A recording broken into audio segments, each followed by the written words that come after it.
Достар, менің каналыма қош келдіңіздер. Бұл менің алғашқы видеом. Алдағы уақытта сіздермен көптеген рецепттермен бөлісетін боламын. Сол себепті менімен бірге болыңыздар. Маған тіркеліп, лайк басуды ұмытпаңыздар. Бүгін мен құрамында ет, асқабақ және пияз бар. Жасалуы тез әрі дәмді пирогпен бөлісемін. Ол үшін бізге ұн, сары май, 2 жұмыртқа, тұз, қопсытқыш және қаймақ қажет. Алдымен құрғақ ингредиенттерді, яғни ұн, тұз және қопсытқышты араластырып аламыз, дұрыстап тұрып араластырып аламыз.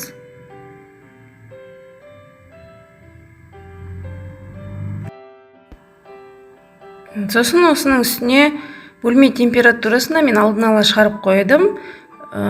Сары майды араластырып, песочный тесто жасаймыз. Яғни дұрыстап қопсытып қолмен араластыру керек. Осылай дұрыстап тұрып араластырғаннан кейін үстіне 2 жұмыртқаны саламыз. Мен осылай алдын ала кесеге салып аламын, себебі дүкеннің жұмыртқасын таза екеніне көз жеткізу үшін. Осының үстіне 3 ас қасық қаймақ саламыз. Бәрін жақсылап тұрып араластырып, қамыр илейміз.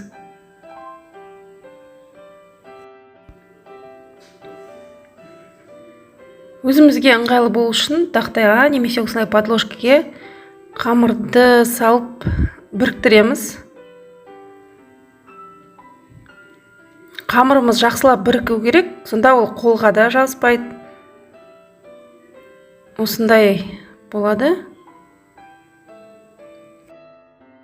Салмасы дайын болғанша қамырды салып демалуға қойып қоямыз. Салмасына бізге фарш керек, 300 грамм, 200 грамм асқабақ және 200 грамм пияз. Пиязды осылай ұнтақтап тұрып тураймыз.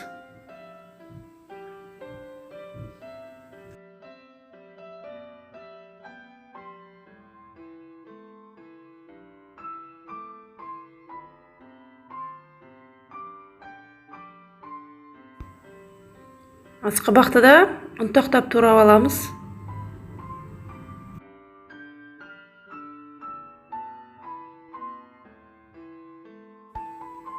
Бәрін турап, араластырып алғаннан кейін үстіне өзіміздің қалауымызша бұрыш салып, қара бұрыш және тұз саламыз. Және осының барлығын араластырамыз дұрыстап тұрып.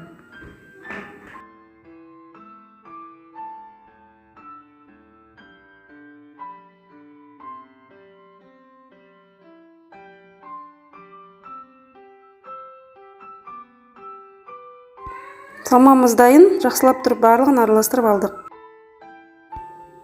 Қамырымызды алып, жақсылап тұрып тағы бір иілеп жібереміз де 3 бөлікке бөлеміз. Оның бір бөлігі кішкентай ғана бөліп алсақ болады. Сыртын әсемдеу үшін.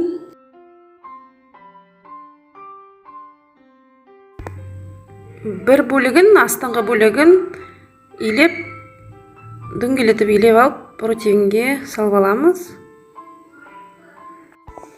Қамырымыздың екінші бөлігінде көлемі бірдей қылып жайып аламыз. Енді салмамызды саламыз. Салмамыздың барлығын қалыңдығын бірдей қылып, жан-жағынан кішкентай ғана орын қалдырып, барлығын салып шығамыз.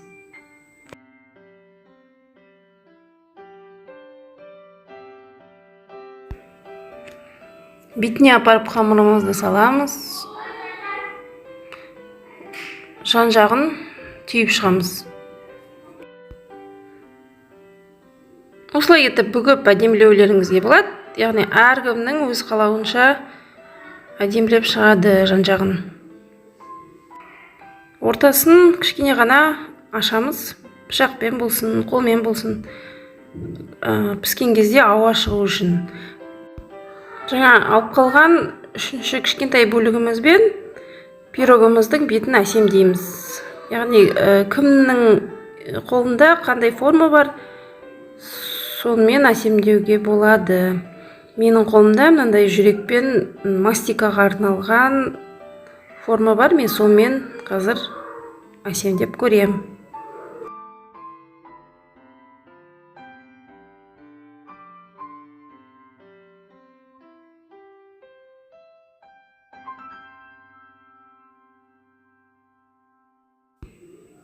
Енді пирогымыздың бетіне жұмыртқа жағып шығамыз.